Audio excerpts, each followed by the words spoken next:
Ulan olaya bak, Kolombiya'da tiramisu yapıyorum Kolombiyalılara. Bakalım Kolombiyalı kankalarımız bunu beğenecek mi? La felicidad en un bocado. Súper rico. Bueno, amore. Wow, wow. Está re bueno. Camila, no puedes contestar eso.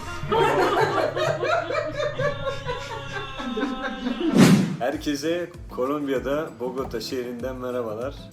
Bugün tiramisu yapacağım. Kız arkadaşım Camila'nın arkadaşları bize gelecek. Onları ağırlayacağız evde. Tiramisu yapacağım kendilerine. Malzemelerimizi anlatayım size. 5 tane yumurta kullanacağız. 100 gram şeker. 100 gram şeker aslında göz kararı da yarım su bardağı olarak da düşünebilirsiniz. 2 paket, hatta 3 kedi dilimiz var ama hatırladığım kadarıyla 2 pakette yetiyor. 500 gram mascarpone peynirimiz var. Dolapta tutuyorum, şu anda çıkartmayacağım. Tabii bir de daha sonradan kullanacağımız kahve var. Kahveyi de yapıp sıcak bir şekilde batırırsak kedi dilleri kırılır. O yüzden kahvenin biraz soğumasını bekleyeceğiz. Bunlar Parmesan Adam Devrim'den ufak tavsiyeler. O zaman tiramisu'muza başlayalım. Benim için de komik çünkü birden aşçı gibi böyle bir program yapıyorum. Baya komik geldi olay. 5 tane yumurtanın 3'ünün sadece akını kullanmak, 5 tane yumurtanın da sadece sarısını kullanmak. Bunları ayrı kaplara koyacağız, yumurtaları ayırıp. Şimdi 2 kap alıyorum. Bunları reklamımızı, artistliğimizi yaptığımıza göre kenara koyuyorum, kedi dillerini. Malzemelerimizi anlattım sizlere. Yumurtaları ayırıyoruz. Ne kadar az profesyonel olduğumu buradan anlayın. Şimdi 3 tane yumurtanın akı demiştik. 5 tane sarı kullanacağız. Sarımızı da ayırdığımıza göre sarımızı buraya attık. 2 kaptan birini attık. Ulan olaya bak, Kolombiya'da tiramisu yapıyorum Kolombiyalılara. Son yumurtamı da bu şekilde kırıyorum. Evet, yumurtayı kırdım az önce gördünüz. Neyse, temizledim falan. Şimdi tekrar devam ediyoruz. İş kazası olur böyle şeyler.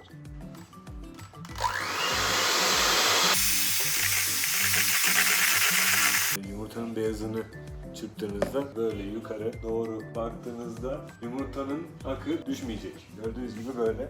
Bu işin sırrı bu. Buna aneve ferma diyorlar. Yani kar beyazı olacak ve aynı zamanda sabit olacak. Fermo İtalyanca. Şu olay işte, gördüğünüz gibi düşmeyecek. Tabii tavsiye edilen her zaman tekrar bunların ucunu temizlemek. Yumurtanın beyazıyla sarısı hiçbir zaman birbirine karışmayacak yapım aşamasında.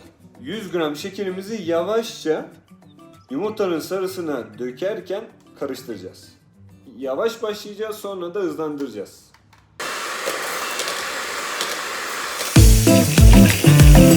Hafif köpüklü bir kıvam olması gerekiyor. Devam ediyorum.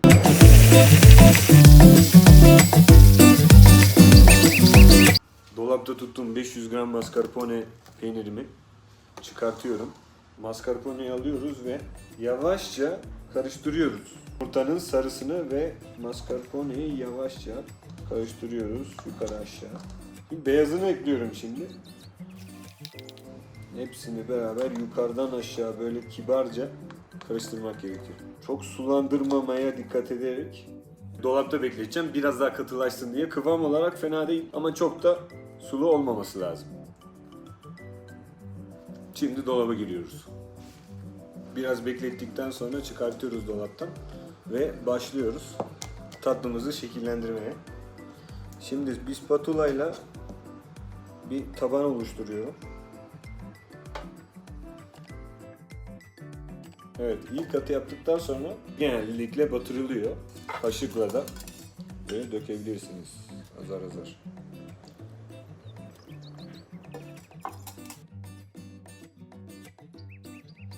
İkinci katımızı da neredeyse bitirdik, az kaldı. Ondan sonra tekrar son bir kat mascarpone kreması süreceğim.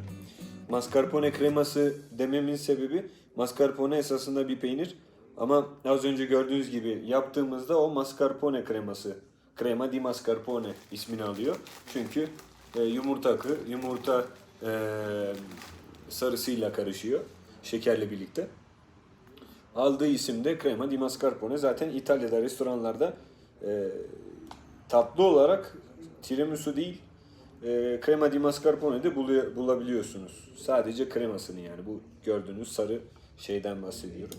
Üstüne de bazen bu crema di mascarpone tatlısını içine veya üstüne kakao koyabiliyorlar. Bazen bir çikolata olabilir, bazen bir bisküvi olabilir.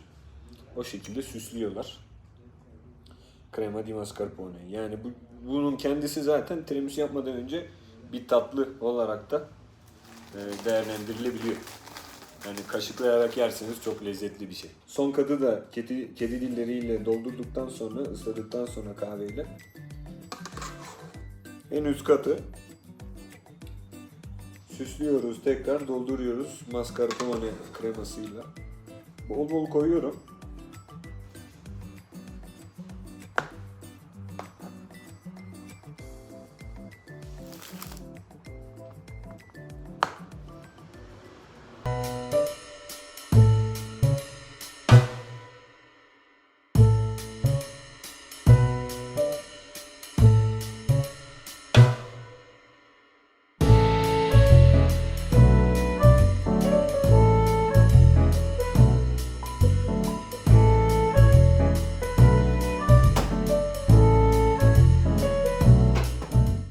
Bu ilginç ekip, bu değişik ekip bugün tiramisu'yu tatacak. ¿Qué dicen? No sé. Pónganme una canción, pónganme. ¿Qué comemos el tiramisú que yo preparé? Sí, ahorita vamos a comer el tiramisú que preparó. Aynen. Parmesan. Bunu böyle servis edeceğiz. Kakao koyarak servis ediyoruz arkadaşlar. ¿En serio? Vamos a repetir todo el video si quieres. A ver, ¿qué tal? ¿Postre para cuándo? Felicidad. ¿No toma? Está bueno. ¿Cuál quieres? Vamos a... La felicidad en un bocado. Dime si te gusta pero. Súper rico. Bueno, amore. Primera impresión. Wow, wow, wow. Deniyor, Karen deniyor arkadaşlar. Carlos. Karen Benzema. Karim Real Benzema. Madrid. Yo siempre digo que es mi Goleadora. Goleadora. Pichichi. Adı Karen dalga geçiyor. Pichichi. Ya Stop. quisiera yo. Está re Pau. ¿Qué más sabes hacer? Camila, no puedes contestar eso.